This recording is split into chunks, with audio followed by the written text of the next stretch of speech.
का योग, आत्मा परमात्मा से जुड़ सके, इसके लिए आत्मा को सूक्ष्म और स्थूल रूप से क्या चीजें धारण करनी है।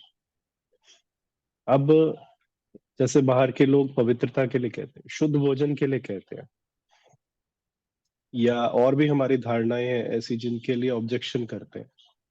हम कभी उनसे जाके मिलते हैं, बात करते हैं, उनको थोड़ा डिस्कस करने की कोशिश करते हैं, तो हम कभी ये नहीं कहते कि भाई इसके पीछे ये वाला लॉजिक है, उसके पीछे लो वाला लॉजिक है। सीधी सी बात है, हमारे जीवन का लक्ष्य है मनुष्य से देवता बनना। इस बात को हम मानते हैं, हम सभी मानते हैं इस बात को जी कि जी हमारे बिल्कुल। जीवन का लक्ष्य है मनुष्य से देवता बनना। और अगर हम ये मानते हैं कि हमारे जीवन का लक्ष्य मनुष्य से देवता बनना है, तो हम मनुष्यों की तरह नहीं चल सकते। मनुष्यों के लॉज, मनुष्यों के विधियां, मनुष्यों के नॉर्मल जो उनके प्रैक्टिसेस है वो हमारे ऊपर अप्लाई नहीं होते। जैसे मान लीजिए मेरी लौकिक सिस्टर है या जीजा जी है, या उनके घर पे जाते हैं तो भोजन की बहुत बार ये बात होती है कि आप भोजन क्यों नहीं खाते। तो हम कभी किसी प्रकार की बहस में नहीं जाते, मैं सीधा बोलता हूँ कि भाई हमारे जीवन में एक लक्ष्य है, और उस लक्ष्य को पूरा करने के लिए हमारे को एक विधि बताई है, जिसके लिए हमारी बुद्धि के शुद्धिकरण के लिए ये चीज हमने अपनाई है। आप इसको प्लीज बुरा मत मानिए। और बहुत प्यार से, रिस्पेक्ट से हम समझाने की कोशिश करते हैं तो वो मान भी जाते हैं, कभी थोड़ा बुरा भी लगता है। बट अगर हमें हमारे जीवन में धारणाएं धारण करनी है तो इसका एक ही आधार है कि अगर मुझे परम शक्ति शिव बाबा, जो सुख शांति आनंद प्रेम पवित्रता ज्ञान का भंडार है, सागर है, अगर उससे मुझे अपना योग लगाना है और मुझे देवता बनना है, तो मेरे लिए कुछ चीजें जरूरी है। और अगर मैं वो चीजें कम करता हूं, नहीं करता हूं, स्किप करता हूं, तो किसी का कोई नुकसान नहीं हो रहा है, वो मेरा ही जो जीवन की लक्ष्य है उसमें कमी हो रही है। अगर हम ये समझ के चलेंगे और हम इसमें से बाहर वालों लोगों को इक्वेशन में नहीं, वो ये समझते हैं, ये समझते हैं। मान लीजिए आप कोई धारणाएं करना चाहते हैं, ठीक है, एक है इच्छा, एक है प्रैक्टिकल उसको विधि को पूरा कर। अगर आप कोई धारणाएं करने की इच्छा रखते हैं तो उसकी विधि आपको टच करवाने के लिए बाबा जिम्मेवार है। ये लाइन आपको क्लियर हुई? आपके जीवन में कुछ परिस्थितियां हैं जिसके कारण आप कोई पर्टिकुलर धारणा नहीं कर पा रहे, परंतु आप करना चाहते हैं, यह आपकी इच्छा है, दृढ़ इच्छा है। उसके आगे की जिम्मेवारी शिव बाबा की। और ऐसी कई कहानियां हैं, अगर समय मिला तो आपको सुनाऊंगा, जहां पे धारणा करने के लिए केवल ये समझ चाहिए कि शिव बाबा ने ये बात मेरे भले के लिए बोली, मेरे पर्सनल प्रोग्रेस के लिए बोली है। ये किसी दीदी ने नहीं बोली है, ये किसी भैया ने नहीं बोली है, ये किसी किताब में नहीं लिखी गई है। ये शिव बाबा जो पवित्रता का सागर है, मुझे उसके लेवल पे जाना है, उसके लिए ये मेरे लिए नेसेसरी चीज है, और इसमें मेरा ही फायदा है।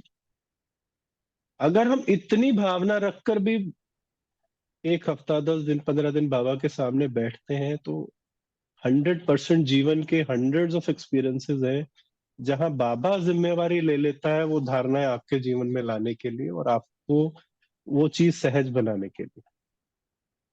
तो हम धारणाओं की डिटेल्स डिस्कस करेंगे, बट उससे पहले हमारे जीवन में जब भी संशय उत्पन्न होता है, हमें अपने जीवन में, ब्राह्मण परिवार में, हमारी खुद की भविष्य की प्राप्तियों में, और हमारे जीवन के करंट स्टेट के ऊपर जब भी डाउट क्रिएट होता है, हमें जब भी सूक्ष्म प्राप्तियों का अनुभव नहीं होता है, जब हमारे जीवन में रूखापन आता है, जब हमारे जीवन में सात्विकता की कमी फील होती है, जब हमारे जीवन में योग नहीं लग रहा होता, जब हमें योग में अनुभव नहीं हो रहे होते, जब हमें बैठना भारी लगता है, उसका एक ही कारण है, उसका और कोई कारण नहीं है। दादी जानकी कहा करती थी, नहीं तो स्थूल, नहीं तो सूक्ष्म, नहीं तो अति सूक्ष्म, कोई ना कोई धारणा तुमने मिस की है, जिस कारण से तुम्हारा योग बाबा से नहीं लगा।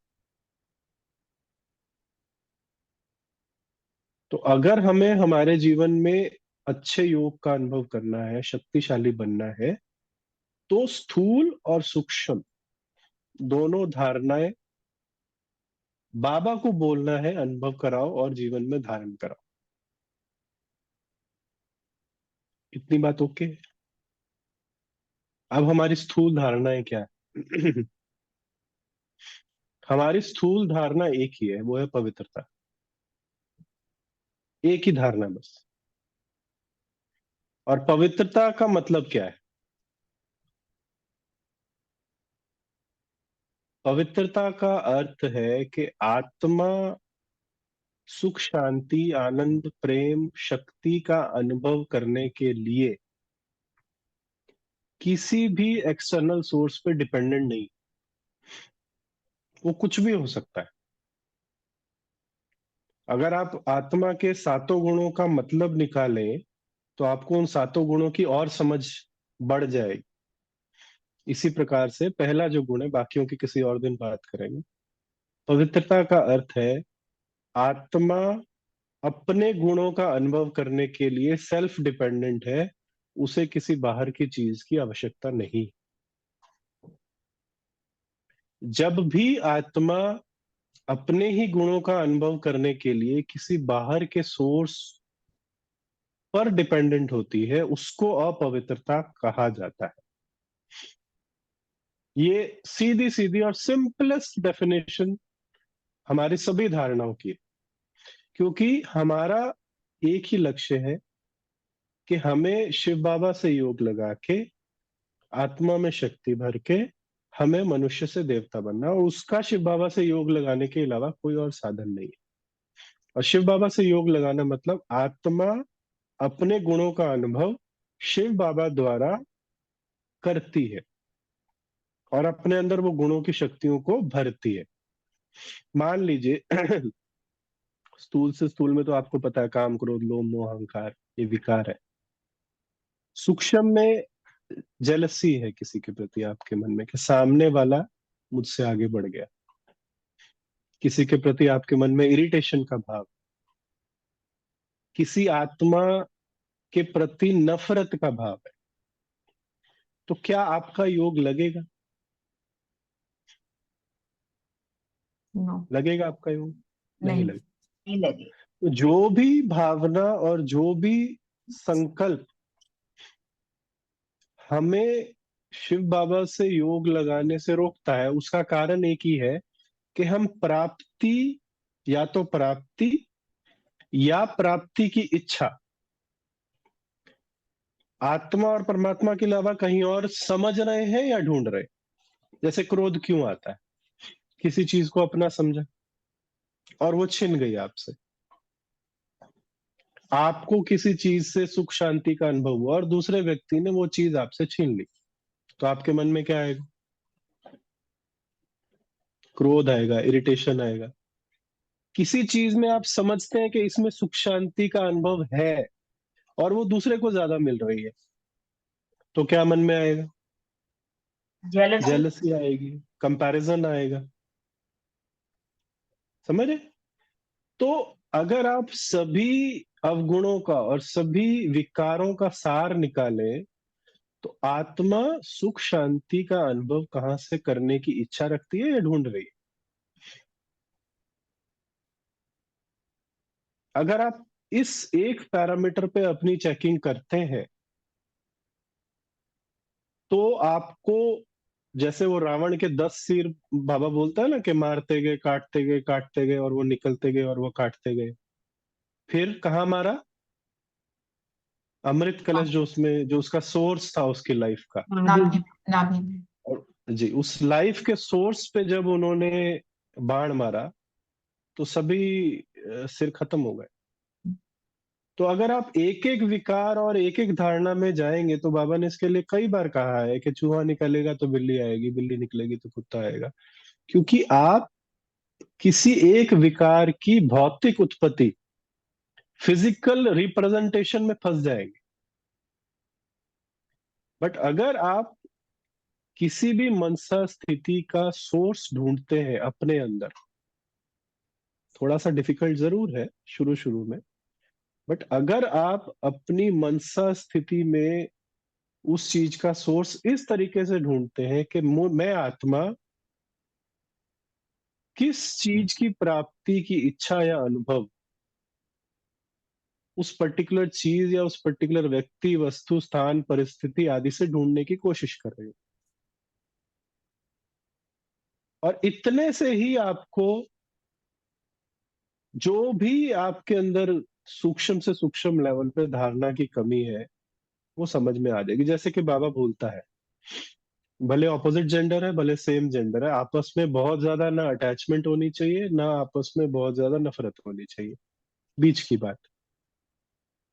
अब कभी हमें किसी व्यक्ति से ज्यादा बात करने की इच्छा क्यों होती है? एक संगठन है, उस संगठन से कटना नहीं है, बट कटने की इच्छा क्यों होती है? या हम किसी के अंदर ज्यादा क्यों घुसते हैं? क्योंकि सूक्ष्म में हमें उस आत्मा से प्राप्ति या अप्राप्ति, दोनों में से किसी एक चीज का अनुभव हो रहा है। हम उसे अपनी प्राप्ति या अप्राप्ति का सोर्स मानते हैं। हमने उसको परमिशन दी है हमें अप्राप्ति या प्राप्ति अनुभव करवाने की। बात समझे आप? सार समझे? इससे आगे जाने से पहले अगर इस पे कोई प्रश्न है तो पूछ लीजिए, क्योंकि ये बहुत इंपॉर्टेंट पॉइंट है। प्राप्ति अप्राप्ति का सोर्स मतलब किसी से। कोई व्यक्ति है, हाँ हाँ आप उससे बात करते हैं, आपको अच्छा लगता है, आप फिर बार बार उससे बात करना चाहेंगे, तो हाँ। अच्छा लगना इसका सोर्स आपने उस व्यक्ति को माना। ओके। खुशी हुई, इसका स्वभाव बहुत अच्छा है, इसका संस्कार बहुत अच्छा है, ये बहुत मिलनसार है। तो आत्मा ने अपनी बुद्धि का प्रयोग किए बिना डायरेक्टली उस आत्मा से किसी चीज का अनुभव करना स्टार्ट कर दिया, यस डिपेंडेंसी हो गई। यस इसी डिपेंडेंसी को मोह कहा गया है, इसी डिपेंडेंसी को अटैचमेंट कहा गया है। यस। इसी प्रकार से किसी व्यक्ति का स्वभाव अच्छा नहीं लगता, तो ज्ञान का समझ रखे बिना, गुह्य कर्मों का समझ रखे बिना हमने उससे किनारा करना शुरू कर दिया, क्योंकि हमने मन में ये समझा कि जब ये व्यक्ति से मिलते हैं तो मेरा मूड खराब होता है, मतलब ये व्यक्ति मेरा मूड खराब कराने के लिए निमित्त है, जिम्मेवार है। राइट। कारण समझ लिया ना उसको, डायरेक्टली हमने परमिशन दे दी उसको अनुभव कराने की। अपना बुद्धि और अपनी समझ और अपने कर्मों के ज्ञान को हमने बीच में नहीं लाया। तो जब हम किसी भी एक्सटर्नल चीज से ये डायरेक्ट अनुभव अपनी दिव्य बुद्धि को बीच में लाए बिना करते हैं, वहां हम किसी ना किसी स्थूल या सूक्ष्म धारणा को बाईपास करते हैं। बाईपास कर। करेक्ट। ये हमारी सब धारणाओं का सार है। अगर आपको धारणाएं याद रखे बिना भी सारी धारणाएं करनी है, सारी धारणाएं अपने आपके साथ हो जाएंगी।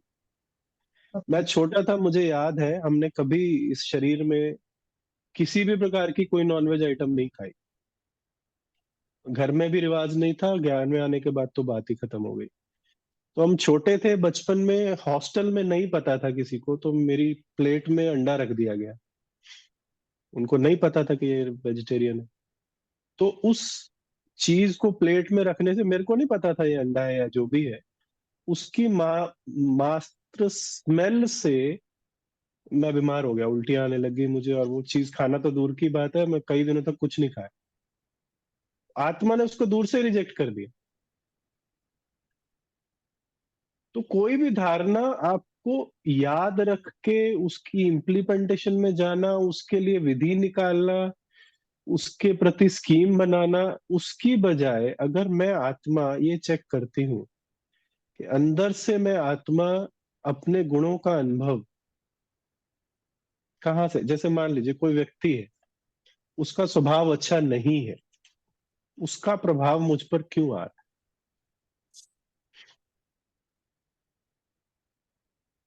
क्यों आ रहा है? क्योंकि मैंने कर्मों की गुह्य गति समझे बिना शॉर्टकट में उस आत्मा के ऊपर अपनी स्थिति का जिम्मेवारी डाल दी। बाबा क्या कहते हैं? सबको आत्मा देखो, आत्मा देख के उसके आदि अनादि स्वरूप को देख के उससे बात करो। ये भी हमारी सूक्ष्म धारणा, राइट? अब राइट। अगर हम शारीरिक तौर पे किसी व्यक्ति को टच करते हैं, फील करते हैं, उसको शारीरिक रूप से अपवित्रता कहा गया। हम किसी को टच नहीं करते, हम किसी के कपड़े यूज नहीं करते, हम किसी को टॉवल यूज नहीं करते हैं, हम किसी की चादर यूज नहीं करते। ये फिजिकल लेवल की पवित्रता, और जिसको कल्चर कहेंगे, हाइजीन कहेंगे, ब्राह्मण हाइजीन कहेंगे, ये चीजें। अब हम मन से अंदर से किसी व्यक्ति को बार बार टच कर रहे हैं, उसकी वृत्ति प्रवृत्ति को टच कर रहे हैं, उसके संस्कारों को टच कर रहे हैं, उसको फील कर रहे हैं बार बार अंदर से। सूक्ष्म में किसी आत्मा के नेचर को फील कर रहे हैं हम। ये अपवित्रता नहीं है? है पवित्र। जब भी बुद्धि फ्री होती है कहाँ जाती है? किसी ना किसी व्यक्ति के पास जाके उसका नेचर एनालाइज करना स्टार्ट कर देती है। क्यों करती है? क्योंकि आत्मा को किसी ना किसी प्राप्ति या अप्राप्ति का अनुभव उस आत्मा से हुआ, उसके पीछे जाला बुनना शुरू कर दिया उसने। मैं आत्मा अपने अनुभव और अपने गुणों का कंट्रोल रखने के लिए जिम्मेवार हूं। ये मेरे कंट्रोल में है, ये मेरी समझदारी में है, ये कोई बाहर का प्रोडक्ट नहीं है। ये पवित्रता है। भाई कोई व्यक्ति कुछ भी करता है, मेरे ऊपर क्या फर्क है उसका? मुझे क्या फर्क पड़ता है? कोई भी व्यक्ति बड़े से बड़ा black magic, white magic, grey magic, कोई भी मैजिक आपके ऊपर तब तक नहीं कर सकता। ये ब्लैक मैजिक का भी प्रिंसिपल है, जब तक आप उसको मेंटली अलाउ नहीं करते। आप उसकी शक्ति को, उसकी कमी को या उसकी पॉजिटिविटी को बुद्धि से इफेक्ट नहीं हो जाते, या तो उससे अट्रैक्ट नहीं हो जाते, या उससे डर नहीं जाते, पीछे नहीं हट जाते। अगर आप ड्रामा की ढाल बीच में रख के कहते हैं ये इसका कर्म है, मुझे क्या प्रभाव पड़ता है, सब अपना अपना कर्म का खाते हैं, और शुभ भावना रखें, बड़ी से बड़ी नेगेटिव एनर्जी आपके ऊपर प्रभाव नहीं डाल सकती। ये मेरा प्रैक्टिकल में एक्सपीरियंस किया हुआ। तो हमारी धारणा है हर आत्मा को तीसरे नेत्र के थ्रू देखना, हर परिस्थिति को तीसरे नेत्र के थ्रू देखना, ड्रामा के हर सीन को साक्षी होकर तीसरे नेत्र के थ्रू देखना। और शिव बाबा मेरे साथ है, मेरा साथी है, इस बात का गहरा अनुभव करना। मुझे और किसी से कुछ नहीं चाहिए। जगदीश भाई भी कहा करते थे, वो कहते थे "मुझे कुछ नहीं चाहिए", ऐसा नहीं कहते थे, वो कहते थे मुझे कुछ नहीं।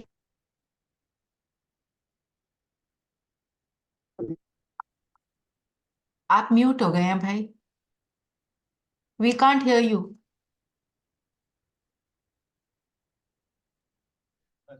आप म्यूट हो गए हैं भाई जी। नहीं होता। We can't hear you in the last 2 minutes. अभी आ रही है बस? अब ठीक है। तो वो आत्मा, जगदीश भाई जी का नाम लिया मैंने, हाँ जी। तो वो आत्मा निकलती थी सेवा पे, उसके जेब में एक पैसा नहीं होता, और वो पूरी दुनिया घूम के आए। आप इसको आज के समय में ऐसा कोई करे तो आप इसको क्या कहेंगे? फूलिश। उस आत्मा का शिव बाबा से संबंध इतना गहरा है कि उसे किसी भी फिजिकल चीज की जरूरत नहीं अनुभव होती है। उससे इतना गहरा विश्वास है कि मुझे जहां जो चीज चाहिए होगी वो बाबा पहुंचा देगा, क्योंकि उसी की सेवा के लिए जा रहा हूं। ये सूक्ष्म से सूक्ष्म पवित्रता का आधार है कि मुझे किसी भी स्थूल चीज की आवश्यकता नहीं है। और यही चीजें आत्मा को अंदर से कमजोर बनाती है। अगर शिव बाबा सब आत्माओं का पिता है, सर्वशक्तिमान है, तो सर्व सक्षम है और वो कह रहा है कि सेवा करो, तो हर चीज का मालिक तो वही है भाई। तो मुझे किसी चीज की जरूरत क्यों है? और अगर है तो वो अपने आप प्रोवाइड कराएगा। ये बहुत सूक्ष्म अंदर की भावना है। फिजिकल बात नहीं कर रहा हूं मैं कि आप भी कल से बिना पैसे लिए घर से बाहर निकल जाओ, ऐसा नहीं मैंने कहा। अंदर की भावना चेक कीजिए कि मेरी जरूरतों को, मेरी जो भी नीड्स है उसको कौन पूरा करता है।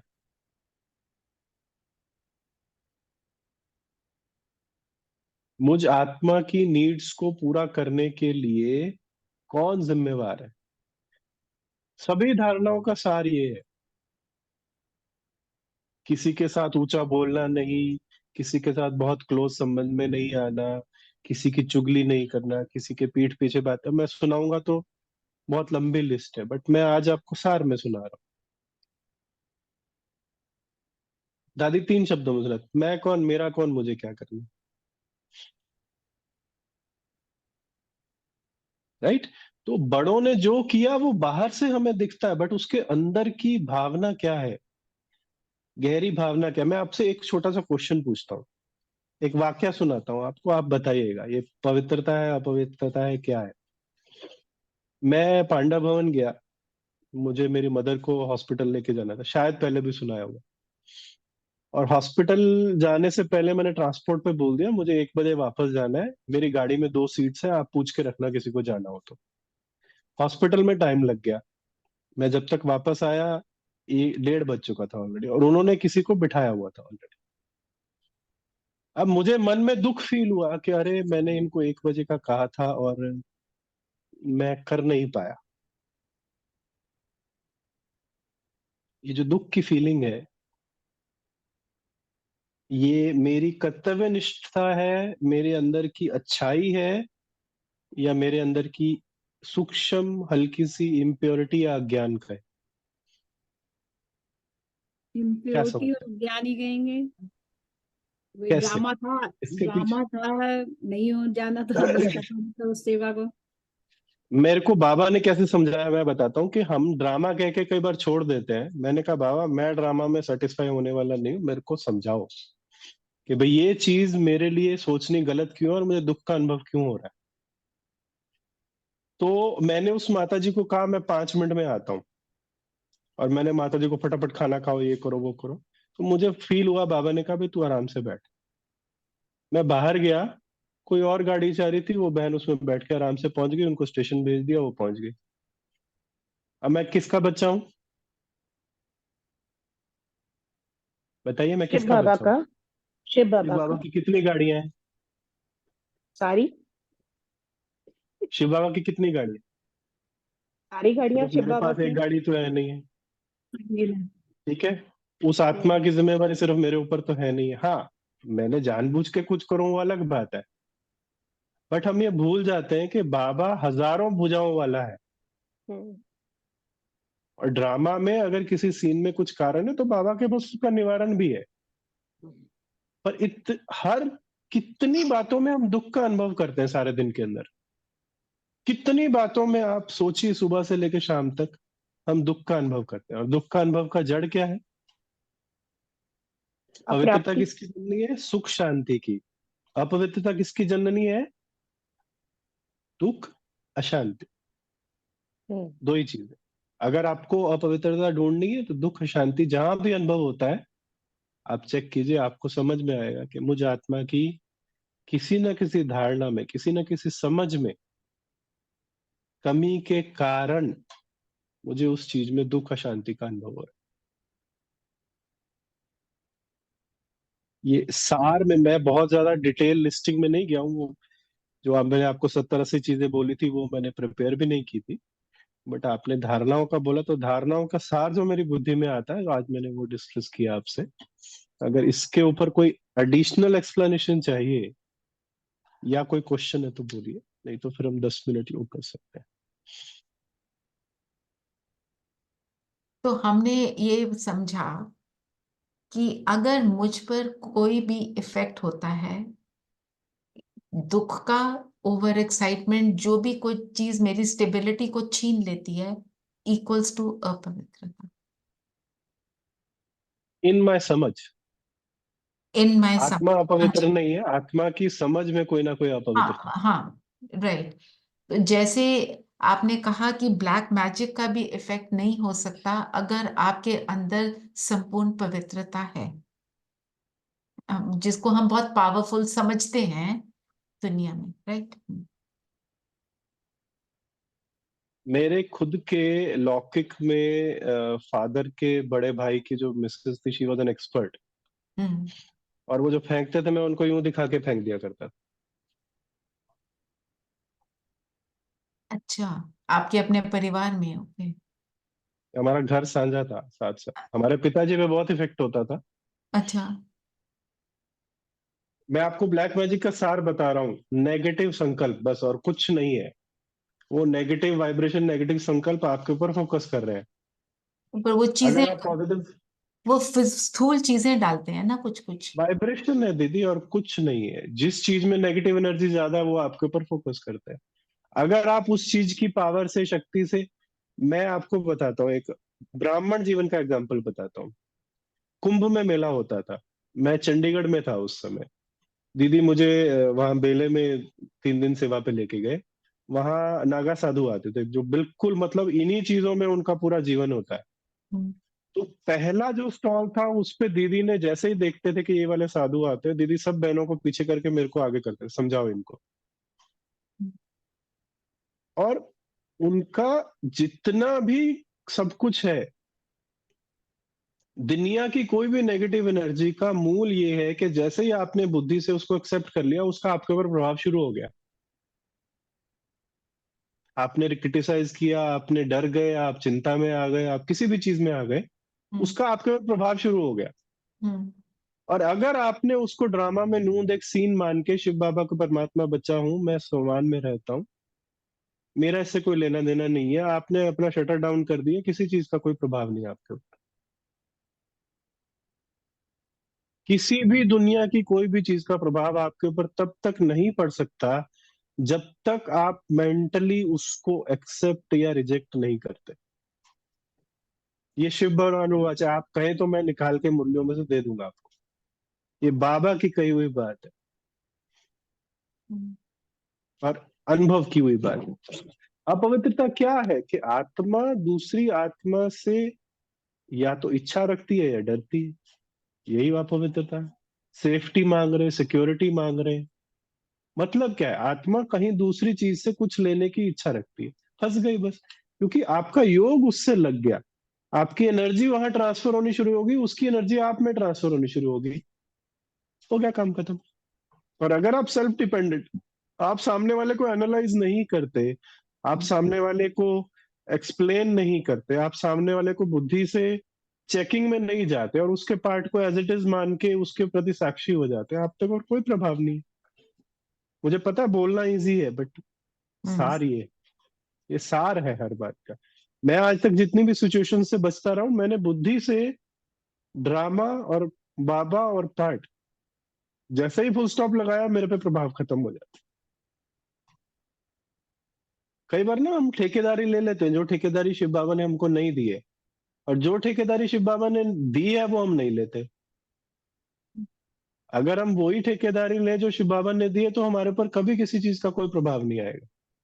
देवभान का मतलब ही यही है कि हमको हमारा रोल भुला देना, और जो रोल हमारा नहीं है उसको याद करवा लेना। एक एग्जाम्पल बताता हूँ, और मुझे सेवा की जिम्मेवारी का निमित्त बनाया गया। निमित्त शब्द समझते हैं?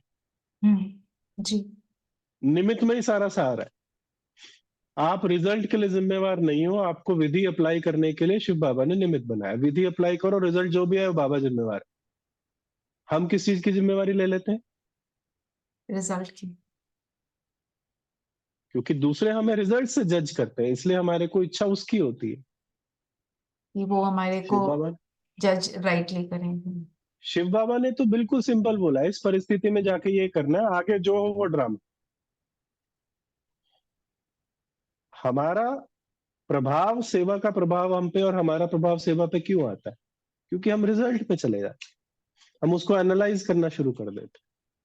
अगर आपको उससे न्यारे रहना, सिंपल बात है, आपको जो ड्यूटी दी है वो कीजिए और साइड पे हो जाइए। ये पवित्रता है। 3 दिन पहले बाबा ने स्लोगन में कहा था, यथार्थ निमित्त बन के अगर सेवा करो, यथार्थ निमित्त बन के अगर सेवा करो तो हर एक का सहयोग मिलता रहेगा। हम्म अब यथार्थ निमित्त क्या होता है? यही होता है। हम्म। इसका तो यही अर्थ हुआ कि हमारे ऊपर कोई हमारे को अपनी कोई सॉब स्टोरी सुना रहा है, हमारे ऊपर उसका कोई प्रभाव नहीं आना चाहिए, मेरे को कोई फीलिंग ही नहीं आनी चाहिए। Is Shubh that? भावना की फीलिंग आनी चाहिए। हाँ जी। अपनी शुभ भावना की फीलिंग आनी चाहिए। फीलिंग के बिना आत्मा कभी नहीं रह सकती। हम्म शुद्ध और शुभ संस्कारों में स्थित हो जाओ। उसके प्रति नहीं। हम्म मैं शुद्ध आत्मा हूं, मैं सर्व के प्रति शुभ भाव रखती हूँ। इसका ये ठीक हो जाए, उसका अरे देखो ना ठीक नहीं हो रहा, अरे ऐसा होना चाहिए, नहीं। हम्म ड्रामा अनुसार बाबा सबका भला कर रहा है, इसका भी भला हो जाए। और ड्रामा के सीन में जब बाबा ने करवाना होगा जरूर कराएगा, बाबा इसको शक्ति दे। हम्म उसकी जिम्मेवारी या उसका एनालिसिस करना हम नहीं शुरू कर दें। हम्म बाबा करवाता है क्यों नहीं है, करो ना बाबा, क्या बात है, आप सुन क्यों नहीं रहे हो बाबा, ऐसा करो ना वैसा करो। हम्म ड्रामा से जब हमारी लड़ाई शुरू हो जाती है, मतलब आत्मा अपनी स्थिति से हिल गई। ड्रामा हमारा बेस्ट फ्रेंड है। हम्म जब हम क्यों क्या क्वेश्चन करना शुरू करते हैं, रादर देन समझना कि इस स्थिति में क्या कल्याण है, उसकी बजाय हम क्या अकल्याण है वो ढूंढना शुरू कर देते हैं, तो हम फंस जाते हैं। बात तो सिंपल है, ड्रामा के हर सीन में कल्याण है और वो कल्याण हमें समझना है।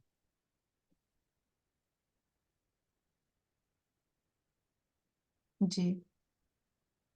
प्रॉब्लम ये है कि वो कल्याण उस समय अकल्याण का अनुभव करवाता है, वो हमारे देह भान को खरीदता है, इसलिए अकल्याण का अनुभव होता है।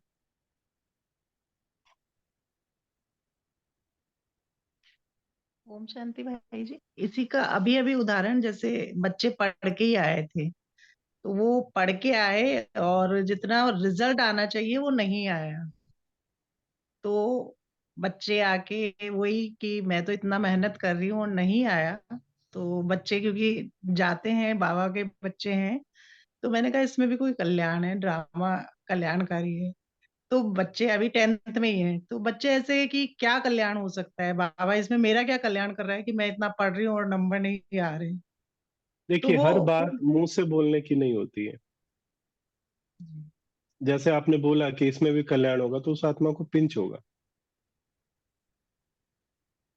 हम्म उस समय उन्हें ये कहना है, शुद्ध भावना से साक्षी होके ये समझने की कोशिश करो कि हम कहाँ इम्प्रूव कर सकते हैं।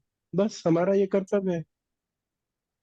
हम्म इसको भी कल्याण ही कहेंगे, बट इसको समझने का तरीका थोड़ा अलग हो गया कि हम्म रिजल्ट को एनालाइज करने के लिए शुद्ध भावना से दुखी ना होके ये समझने की कोशिश कीजिए, इसमें इम्प्रूवमेंट का स्कोप कहाँ है और वहां इम्प्रूव कर लीजिए। हम यही कर सकते हैं, हमें यही करना चाहिए।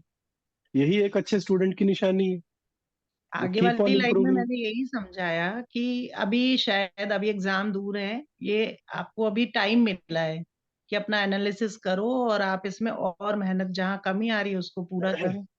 एक एक लाइन ऐड कीजिएगा, एनालिसिस करो बिना दुखी हुए। दुखी जी होके एनालिसिस नहीं हो सकता, और हम्म फिर किसी और चीज का एनालिसिस शुरू होता जी भाई जी। है। ये जो तो बेसिक पुरुषार्थ है ना, कि आत्मा रोज स्नान करती है योग का, किस लिए? कि दुख अशांति का जो प्रभाव है उसको हम हटाएं अपने ऊपर से, और फिर हम यथार्थ सच को पकड़ के उसका अभ्यास करें। हम्म, वो दुख की कोई भी फीलिंग धारणा, आना।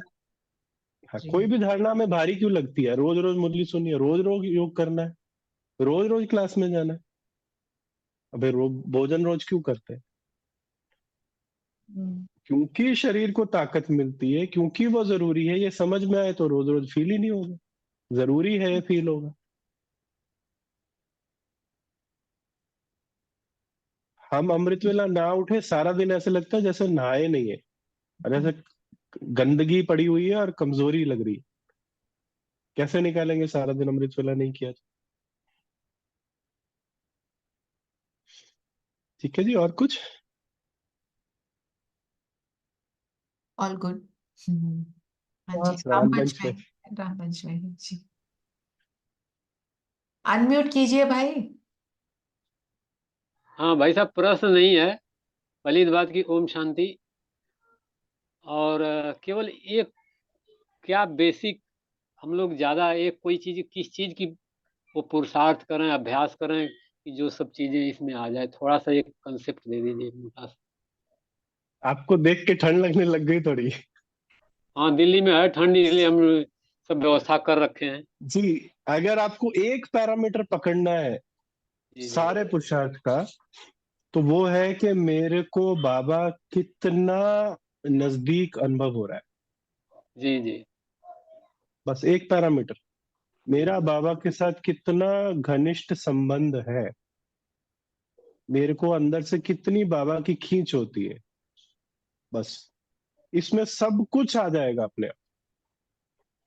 वो खींचेगा वो जोर से, जैसे ही हम पवित्रता धारण करेंगे, हम पवित्रता के अंदर रहेंगे, बाबा जोर से खींचेगा, और इसको एनालाइज करके सब कुछ ठीक हो जाता है।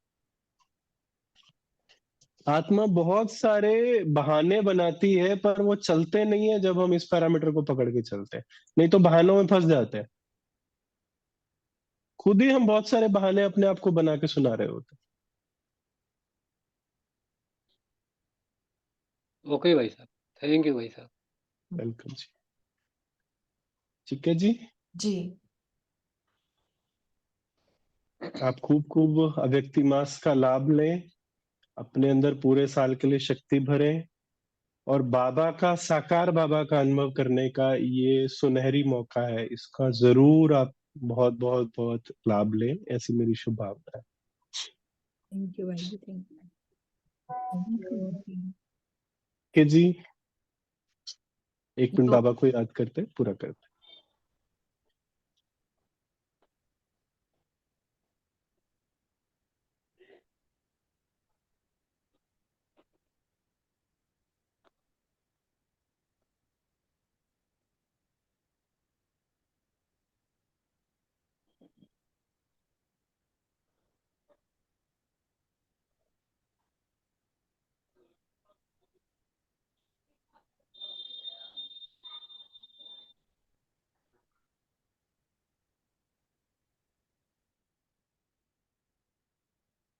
ओम शांति।